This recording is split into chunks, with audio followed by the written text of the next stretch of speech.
Hello বন্ধুরা, কেমন আছো তোমরা? আশা করছি ভালো আছো। আমি এবার চলে এলাম একটা ভিডিও নিয়ে। আগের দিন হাফ ছাড়া হয়েছিল, যে ঘর পরিষ্কার করে হয়েছিল, হাফ বাকি ছিল, তাই আজকে হাফটা কমপ্লিট করে নিলাম আমি। এদিকে প্রচুর বৃষ্টিও হচ্ছে, তাই জন্য কাচাকুচিগুলো বন্ধ আছে, শুধু ঘর ঝাড়াঝাড়িগুলোই হলো। তো এটা আমার সিঁড়িঘর আর বারান্দাটা ছেড়ে দিলাম আমি। ঝাড়াঝাড়ি হয়ে গেলে আজকে এবারে আমি একটা মজাদার রেসিপি দেখাবো, সেটা হচ্ছে মাছের তেলের চচ্চড়ি।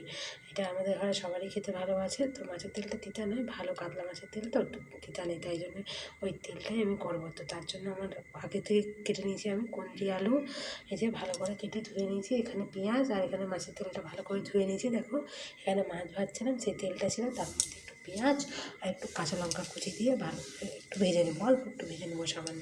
ভাজা হয়ে গেলে এবারে ওর মধ্যে আমি মাছের তেলটা দিয়ে দেবো। মাছের তেলটা দিয়ে একটু নুন হলুদ দিয়ে একটু ভেজে নেবো, অল্প করে ভাজা হয়ে এসছে।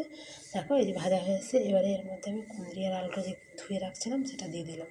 দিয়ে ওর মধ্যে আর একটু নুন হলুদ দিয়ে ভালো করে সবটা মাখিয়ে নিলাম, মিক্স করে নিলাম আর কি, সব একসাথে মিক্স করে গ্যাসটা একটু সিমিয়ে দিয়ে দিলাম যাতে কুঁদরি আলুগুলো সিদ্ধ হয়। আর দেখো হয়ে এসছে কুঁদরি আলু সিদ্ধ, অল্প সিদ্ধ হয়ে এসছে আর কষা হয়ে এসছে। ওর মধ্যে একটু জিরে গুঁড়ো আর একটু লঙ্কা গুঁড়ো দিয়ে দিলাম, বাস এটাই হয়ে যাবে।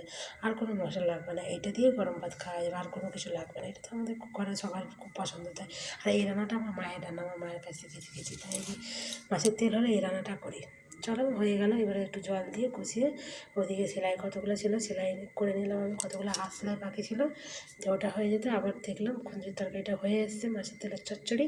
তো দেখো এই তো জল মরে গেছে, এবার হয়ে গেল আমার মাছের তেলের চচ্চড়ি। কেমন লাগলো ভিডিওটা তোমাদের জানিও, ভালো লাগলে অবশ্যই লাইক কমেন্ট করো। আজকের মতন টাটা, সবাই ভালো থেকো, সাবধানে থেকো।